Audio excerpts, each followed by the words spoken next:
wahdahu la syarikalah wa asyhadu anna Muhammadan abduhu wa rasuluh. La ilaha illallah jalul jabbar, la ilaha illallahul wahidul qahar, la ilaha illallahul karimus sattar, la ilaha illallahul kabirul muta'al. Ikalah ilaha wahidan rabban syahidan ahadan wa samadan wa nahnu lahu muslimun.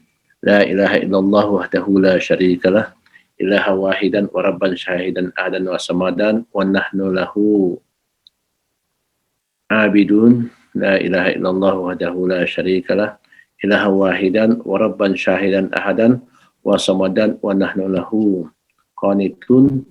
La ilaha illallah wahdahu la syarikalah, ilaha wahidan wa rabban syahidan ahadan wa samadan wa nahnu lahu sabirun. La ilaha illallah Muhammadur Rasulullah. Allahumma ilaika fawatna umurana wa alaika tawakkalna ya arhamar rahimin. Allahumma salli ala Muhammad wa ala ali Muhammad kama sallaita ala Ibrahim wa ala ali Ibrahim fil alamin innaka Hamidum Majid, wa barik ala Muhammad wa ala ali Muhammad kama barakta ala Ibrahim wa ala ali Ibrahim fil alamin innaka Hamidum Majid. Walhamdulillahi rabbil alamin. Al-Fatihah. A'udzubillahi minasyaitonir rajim. Bismillahirrahmanirrahim. Alhamdulillah.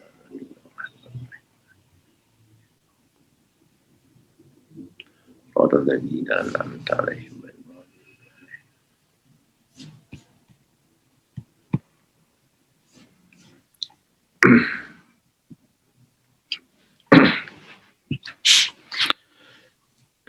Suara jelas. Oke, angkat jempol. Jelas, Pak. Jelas, Pak.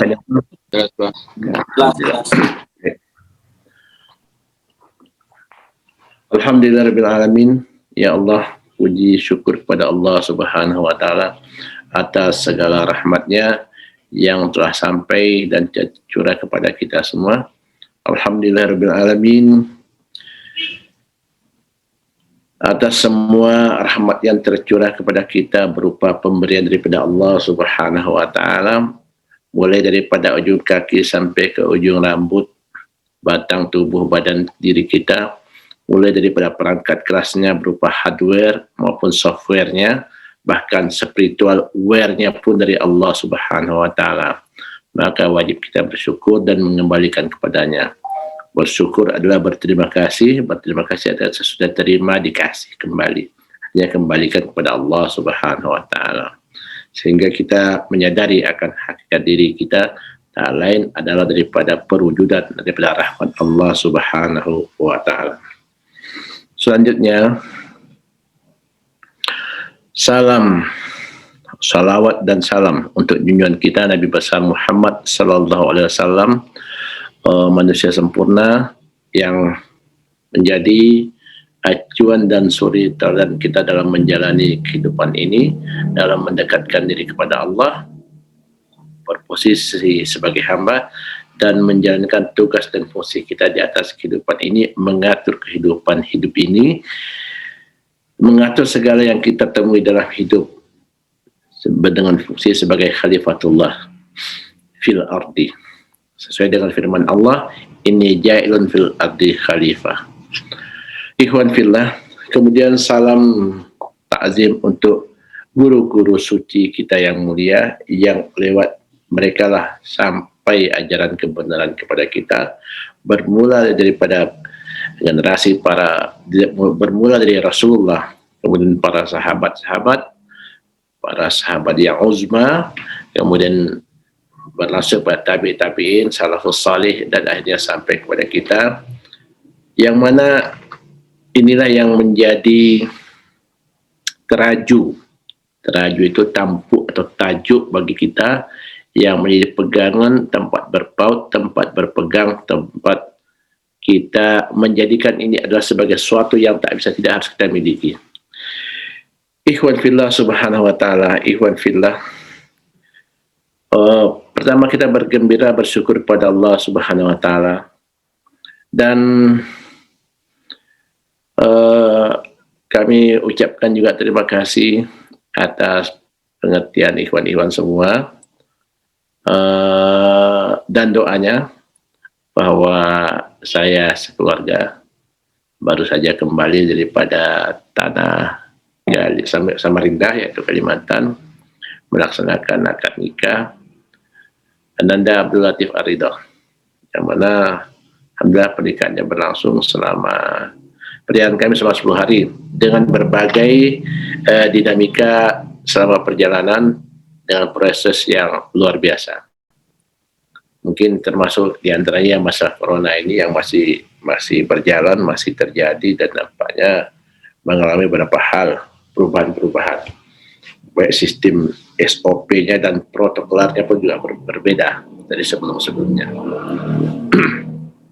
Alhamdulillah semua dapat dilewati dengan baik, dan akhirnya selamatlah kami sampai ke Padang Panjang tadi siang, dijemput oleh Abdul Wali sama ini Kanda Ferry, saudara Ferry yang tadi menjemput di bandara. Sebelum Jumat kami sampai Padang Panjang, alhamdulillah. Dan sesuai dengan pembicaraan sebelumnya tadi malam dengan moderator, dengan Tommy dari Jakarta dan Fajar, bahwa malam ini kita akan melaksanakan Zoom. Baik, itu sedikit pengantar. Ada lagi teman. Ada. Terima kasih. Baik. Kebetulan di sebelah saya ada yang ikut mendengarkan tapi wajahnya tidak tampil. Ya, beliau cukup mendengarkan saja. Itu ketawa itu. Tawa Bang Ferry itu melihatnya karena dengan dia tadi. Baik, lanjutkan. Alhamdulillahirabbil alamin. Nampaknya ini yang hadir pada malam ini tokoh-tokoh besar, ikhwan-ikhwan Taqwarub yang sudah lama berkecimpung ada nih.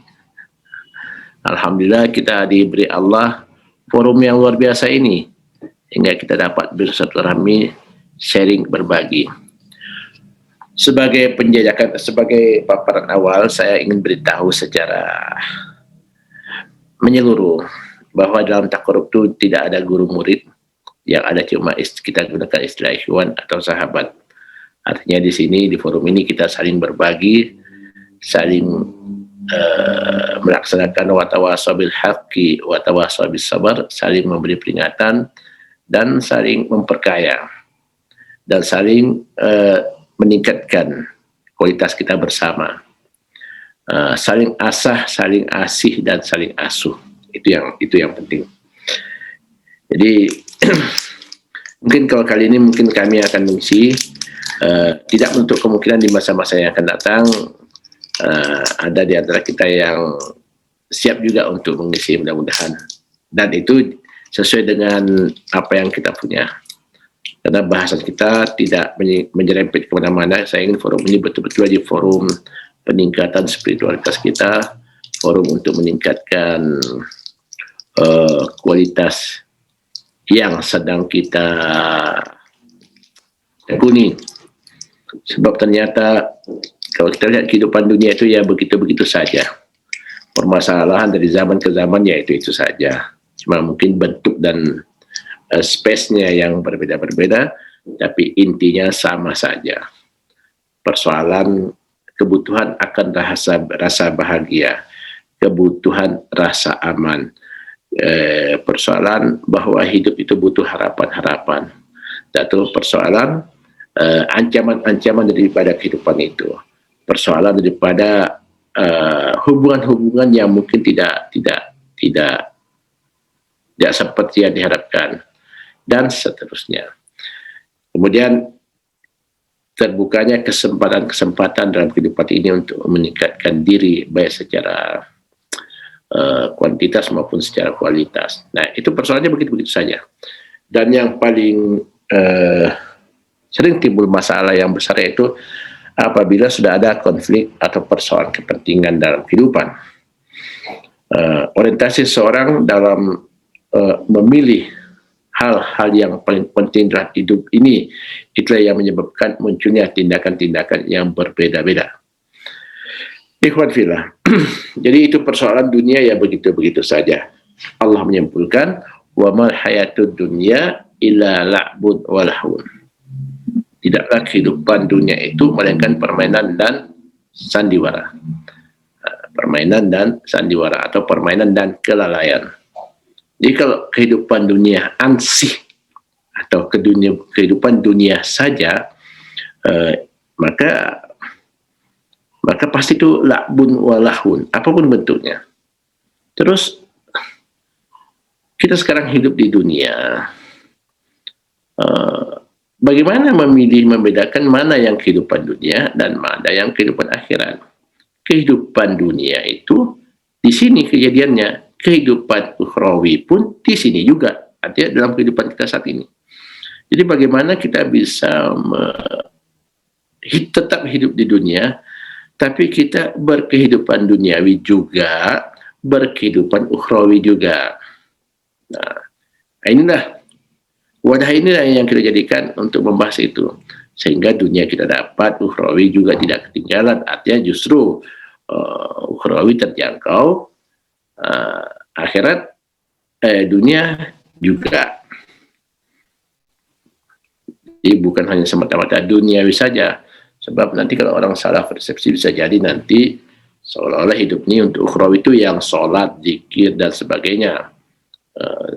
Sementara yang mengelola kehidupan baik secara material maupun kehidupan secara apa sajalah bentuknya yang untuk memenuhi kebutuhan tubuhnya dianggap sebagai kehidupan duniawi, padahal tidak.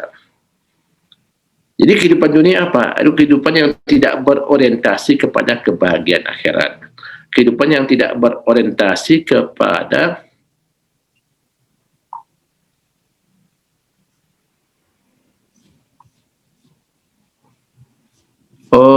coba lihat suara saya apa keluar? Ada suara saya keluar? Keluar. Ada, Pak. Jadi di sananya pengaturan handphone beliau tuh yang nggak keluar mungkin coba ini dulu kali ya. Keluar dari Zoom dulu, nanti masuk lagi. Ya. Siapa nih, Bang Ade? Ya Bang Ade tidak. Ya, katanya suara tidak masuk. Bang Ade coba keluar dulu dari Zoom, nanti join lagi. Biasa sinyal kayak gitu.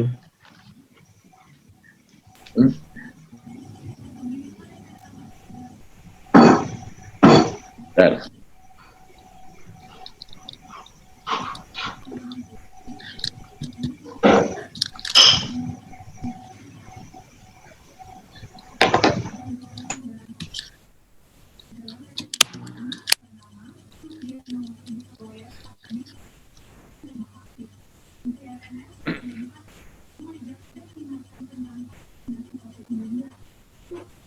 Ya.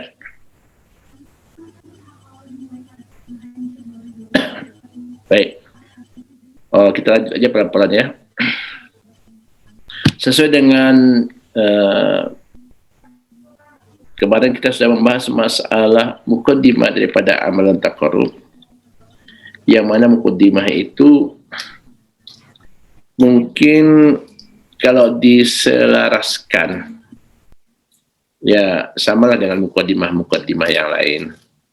Ya, di situ ada pujian kepada Allah, ada syahadat, ada selawat. Itu intinya. Yang bikin beda dari yang lain, di situ ada sumpah, hanya akan patuh kepada Allah, hanya akan ikut Rasulullah. Itu bedanya. Susunan itu demikian rupa sehingga karena ini adalah hasil mujahadah daripada salah seorang rantai silsilah yang mengajarkan susunan muqaddimah taqarrub itu kepada kita, maka bahasan saya ingin ini terbahas sampai tuntas. Pada minggu kemarin kita sudah membahas masalah peletakan daripada astaghfirullahalazim, yaitu mohon ampun kepada Allah Subhanahu wa taala. Dan di situ ada kata-kata astaghfirullahalazim wa atubu ilaih, atau astaghfirullah wa atubu ilaih, atau ucapannya astaghfirullah dalam hati langsung mengisbatkan yaitu wa atubu ilaih. Jadi porsi maknawi daripada astaghfirullah wa atubu ilaih itu selaras dengan kalimat la ilaha illallah. Ya. Artinya dinafikan dulu semua yang ada, baru diisbatkan yang sebenarnya. Dihancurkan semua dosa yang ada, baru sempurna kembali kepada Allah Subhanahu wa ta'ala. Ikhwan fillah. Oh, bagi yang tidak hadir pada pertemuan sebelumnya, karena bahasan masa astagfirullah ini cukup panjang, di mana ada 10 maqamat istighfar yang harus dimiliki atau pola yang dihayati oleh seorang pengamal doa taqarrub. Pertama, maqamnya di penghapusan dosa dari sekalian tubuh kita ini. Kedua, penghapusan dosa daripada yang ada sifat-sifat buruk di hati kita. Kemudian penghapusan dosa daripada yang ada pada di kepala kita atau di otak kita ini. Kemudian melanjut kepada 7 tingkat istighfar berikutnya, yaitu yang sehubungan dengan sifat ma'ani yang ada pada diri kita dengan pada tempatnya pula. Baik. Nanti kita praktekkan itu. Bagi teman-teman mungkin bisa mengulang atau secara japri tentang yang tentang istighfar. Malam ini kita akan membahas masalah Allahu Akbar. Kenapa Allahu Akbar? Apa makna daripada Allahu Akbar? Kemana orientasi penghayatan daripada Allahu Akbar? Itu yang menjadi di dalam mukadimah kita, itu sebagai yang di tahap kedua, bacaan di nomor 2. Allahu Akbar, Allahu Akbar, Allahu Akbar. Baca Allahu Akbar 3 kali. Diharapkan di situ ada 3 penghayatan. Pertama, tentang kebesaran Allah Subhanahu wa ta'ala, Allahu Akbar, dan kenapa tidak menggunakan kata-kata Allahu Kabir, tapi menggunakan Allahu Akbar. Dan kenapa kata-kata Allahu Akbar itu hanya terkhusus dengan isim Al-Kabir, Allah Maha Besar. Ya. Kita tidak menemukan kata-kata lain yang semisal seperti itu. Contoh, Allahu A'azam, Allahu Arham, sangat tidak familiar, jarang kita dengarkan, baik dalam doa-doa, dalam hadis-hadis Nabi. Cuma kata-kata Allahu Akbar saja. Di situ mengisyaratkan bahwa Allahu Akbar itu mengisyaratkan sesuatu yang sangat istimewa. Jadi lafaz Allahu Akbar mengisyaratkan sesuatu yang sangat dahsyat sebenarnya. Coba bayangkan ketika orang mau perang, pekikan untuk memasuki medan jihad juga Allahu Akbar. Ketika kita melihat sesuatu yang sangat menggentarkan hati, orang juga membaca Allahu Akbar. Jadi apa sih Allahu Akbar itu? Nah, kata-kata akbar itu dalam bahasa Arab itu namanya ismut tafdil. Ya. Kalau dalam bahasa Inggris, ya, ada yang mengatakan lebih dan ada yang mengatakan paling. Nah, kapan sesuatu dikatakan lebih? Apabila sudah dibandingkan. Contoh, al-maktabu, meja, lebih besar daripada kursi. Al-maktabu akbaru minal kursi. Ada pembanding. Tapi sesuatu apabila menggunakan untuk kata-kata paling, ya, paling untuk bahasa biasa itu tidak menggunakan kata-kata lebih. Misalnya, umpama Singgalang adalah gunung tertinggi di Sumatera.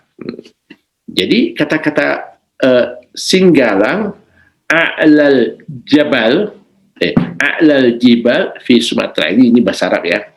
Nah, untuk hal yang sifatnya duniawi, jasadiyah, real, itu masih menggunakan ungkapan daripada spesifik yang diinginkan daripada kata-kata itu sendiri, tapi wilayahnya masih disebutkan. Kalau gunung, ya gunung terbesar, kata-kata gunungnya masih dituliskan. Tapi di sini Allahu Akbar, tak ada lagi. Jadi dia tidak mengatakan Allahu Akbarul Alihati, Allah Tuhan yang paling besar. Tidak ada. Tapi hanya Allahu Akbar, tidak ada khabar. Jadi di Akbar ini titik, Allahu Akbar. Ya. Jadi itu sudah bukan menyatakan paling, tapi menyatakan kemutlakan, absolutas, ya, kemutlakan Allahu Akbar. Nah, jadi kalau sudah kemutlakan yang seperti yang diinginkan, maka sudah pasti ketika membaca Allahu Akbar itu sudah menafikan semua hal. Ya. Tapi kalau Allahu Akbarul Alihati, umpamanya Allah Tuhan yang paling besar, dia hanya menafikan Tuhan-Tuhan yang lain. Ya. Tapi Allahu Akbar tidak menggunakan kata-kata aliha, Allahu Akbar. Jadi Allah sebagai mubtada, akbar sebagai khobar. Kata-kata khobar akbar ini menyatakan sumuliyah minal aghyar, ya, kemeliputannya dari segala sesuatu. Huwa akbar. Ikhwan fillah, ya, ini agak sedikit mengarah kepada logika bahasa dan filsafat bahasa. Rekan-rekan yang mendalami bahasa Arab atau mengerti bahasa Arab, itu yang dimaksud. Sebenarnya logikanya begini. Jadi ketika Allah menyatakan, memproklamasikan kata-kata, muncul kata-katanya Allahu Akbar, Allah yang paling besar, itu langsung menafikan semua yang ada. Nah, kenapa tiga hal? Allahu Akbar, Allahu Akbar, Allahu Akbar, itu dibaca 3 kali dalam mukadimah. Itu punya maksud yang bisa kita hayati. Pertama, Allahu Akbar yang pertama, pernyataan Allah yang maha besar, yang mana kebesarannya itu hanya Dia yang tahu. Kebesaran Allah hanya Dia yang tahu, tak ada yang lain. Kenapa? Kita ini makhluk dhaif. Maqamat yang kita miliki hanya la haula wala quwata illa billah. Tak mampu mendengar kecuali dengan Allah, tak mampu melihat kecuali dengan Allah, dan tak mampu memahami kecuali dengan Allah. Jadi kalau begitu, Allahu Akbar yang pertama, kebesaran Allah yang sejatinya hanya Allah yang tahu, Dia teteskan sedikit kebesaran. Allahu Akbar yang kedua, bahwa Dia ingin diketahui kebesarannya itu, bahwa Dia sebagai pencipta sesuai dengan rububiyahnya, Dia sebagai pemelihara, kepadanya kembali segala sesuatu, Dia dengan segala kemutlakannya, Dialah yang besar. Nah, untuk penjelasan tentang kebesaran yang Dia ingin dikenal, nah, yang Dia ingin dikenal, itulah turun pemberitahuan daripada agama. Okay. Maka Allahu Akbar yang ketiga, itu Allahu Akbar menyatakan dapatan proses seorang hamba, seorang ahli yang mendekat kepada Allah, ahli taqarrub, memahami kebesaran Allah sesuai dengan kapasitas yang dia miliki. Itu dia kenal tentang Allahu Akbar. Nah, itu memposisikan dia sebagai hamba yang dhaif, hamba yang memang memiliki keterbatasan. Nah, kapan hilang batas yang tiga ini? Di saat sesudah kita memahami Allah Akbar dengan pendapatan yang sempurna, temuan yang sempurna, ketika kita membaca Allah Akbar, yang kita temukan hanya kebesaran Allah Subhanahu wa Ta'ala, sampai kemanapun kita menghadap, yang kita temukan adalah kebesaran Allah Subhanahu wa Ta'ala, maka perlahan-lahan kita melebur ke dalam kebesaran Allah yang Dia inginkan. Nah, bayangkan saudara, banyak orang yang mengatakan, aku susah, aku lagi penuh masalah, aku repot, aku begini-begini. Wah, seolah-olah kadang-kadang masalahnya itu lebih besar daripada Allahu Akbar yang dia ucapkan. Aku lagi sakit parah bertahun-tahun, aku dirundung malang bertahun-tahun. Coba pikir, kemalangan yang merundungnya, penyakit yang menimpanya, dan seluruh permasalahan yang sedang dihadapi, mana lebih besar daripada Allah yang dia selalu agung-agungkan. Jadi ketika mengucapkan Allahu Akbar, tersingkir semua itu, maka itu semua tidak ada persoalan. Ya. Nah, jadi ketika kita membaca Allahu Akbar dalam sholat, contohnya sebagai takbiratul ihram. Nah, di saat itu jika masih ada kebesaran lain daripada kebesaran Allah, artinya berarti takbir kita, tauhid kita masih harus kita perbaiki. Kenapa? Karena kita masih sibuk dengan masalah kita, sehingga kebesaran Allah kita berada di dalam kebesaran, di luar kebesaran Allah yang kita yakini. Artinya secara otomatis kita sendiri yang menyebabkan kita terkeluar daripada ucapan itu. Nah, rahasia daripada takbiratul ihram angkat tangan, ya, rahasia daripada Allah takbiratul ihram dalam sholat mengangkat tangan begini, itu adalah seperti penyingkapan, tersingkap satu lapis, setiap kita takbir tersingkap satu lapis, sehingga yang muncul betul-betul kita berada di Allahu Akbar. Coba Anda pikirkan masing-masing dan dijawab sendiri-sendiri dalam hati. Ketika Anda membaca Allahu Akbar, ketika seseorang membaca Allahu Akbar, ketika itu dia berada di dalam Allah kah atau di luar Allah? Ya. Nah, di situ dia akan tahu, kita akan tahu, ya, bahwa pemahaman kita tentang Allahu Akbar mungkin masih harus kita tingkatkan. Ya.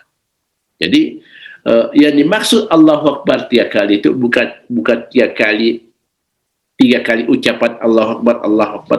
Boleh lebih, sehingga perjalanan pemahaman kita dari yang paling luar sampai kepada yang paling dalam tentang Allahu Akbar.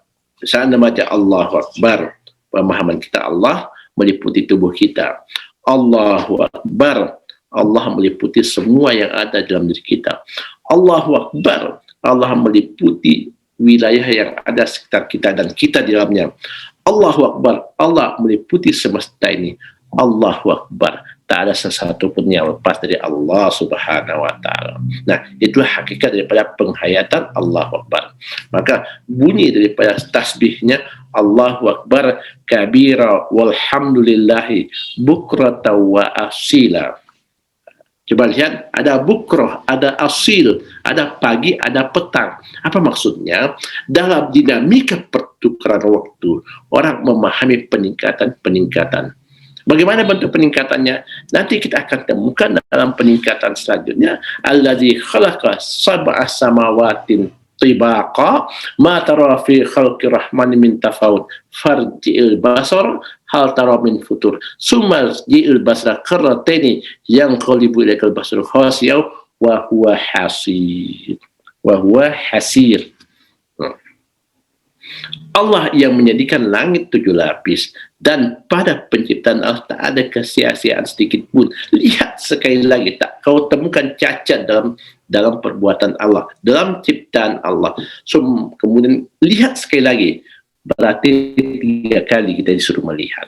Maka dalam 3 kali kita melihat itu, kita akan temukan bahwa betul-betul tak ada yang sia-sia. Semua terpahami dengan sempurna. Semua bisa dirasakan dengan sempurna apabila kita sungguh-sungguh.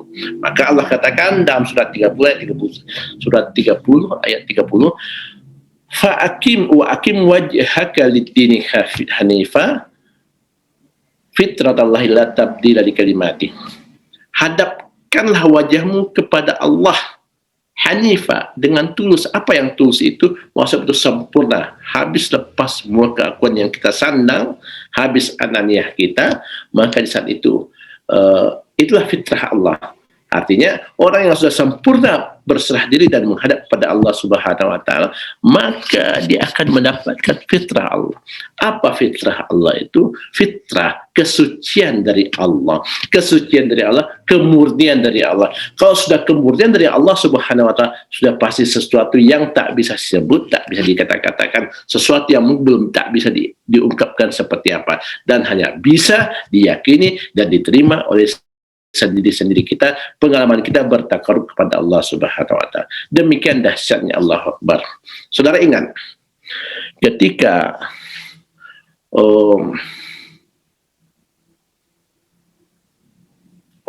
ketika Nabi Muhammad pada suatu ketika bersandar di pohon kurma sedang istirahat, tiba-tiba datang seorang Arab kafir Quraisy mengarahkan pedang kepadanya. Hai Muhammad, umpama ini pedang langsung diarahkan ke leher Muhammad. Hai Muhammad, siapa yang bisa menyelamatkan engkau dari pedangku ini? Dan anda semua pernah membaca dan mengenal peristiwa ini. Apa jawaban beliau? Allah. Allah. Nabi Muhammad menyebut Allah. Oke, sebenarnya apa yang terjadi di situ? Ketika beliau menyebut Allah, tapi dalam pangana beliau, dalam ingatan beliau, dalam kesadaran beliau sedang diakbar. Dirinya dan si memegang pedang, dan pedang itu sendiri sebenarnya sedang berada dalam genggaman akbar zatnya Allah. Ketika itu terjadi, siapa yang kuat keyakinannya, itulah yang bekerja. Ya. Oke? Nah. Ya. Muhammad sallallahu alaihi wasallam, duksur dan pedang, ketiga-tiganya sedang berada dalam panganasi beliau yang sedang mengucapkan Allah, dalam panganannya berada dalam kebesaran zat Allah Subhanahu wa ta'ala. Kalau sudah berada dalam genggaman zat kebesaran Allah Subhanahu wa ta'ala, maka tak mungkin ada pertentangan, pasti selaras. Yang Muhammad ingin selamat, maka terjadi selamat, otomatis pedang yang bisa melukai oleh leher beliau langsung jatuh. Nah, sebaliknya, ketika Rasulullah mengambil pedang itu, mengarahkan kepada duksur, sekarang siapa yang bisa menyelamatkan engkau dari pedangku ini, wahai duksur? Kalau Muhammad tadi menjawab Allah dalam pengananya akbar, maka duksur mengatakan apa? Engkau ya Muhammad. Kalau begitu, jadikah Nabi Muhammad menusuk pedangnya ke duksur? Tidak. Kenapa tak jadi? Karena dalam panganasi duksur seketika itu, yang terjadi dalam pangananya na akbar itu Muhammad. Maka tak terjadi pertumpahan atau kerusakan. Tak terjadi pembunuhan ketika. Akhirnya dalam sejarah duksur pun masuk Islam. Baik saudara. Kemudian peristiwa berikutnya, ketika Nabi Ibrahim dilemparkan ke dalam api oleh Namrud dan pasukannya, kan dia dilemparkan dengan ketapel raksasa manjanik namanya itu.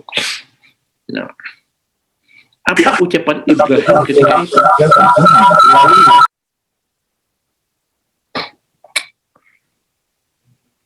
Ucapan Ibrahim alaihissalam ketika itu, Allahu Akbar. Musyahadah Nabi Ibrahim ketika itu yang terjadi musyahadah tentang kebesaran Allah Subhanahu wa Ta'ala. Namanya kebesaran Allah meliputi segala sesuatu sehingga api yang biasanya bersifat panas takluk kepada kibriyanya Allah, kebesaran Allah Subhanahu wa Ta'ala. Maka kita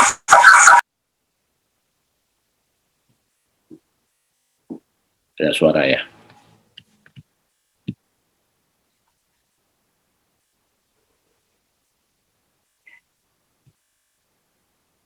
Saya juga.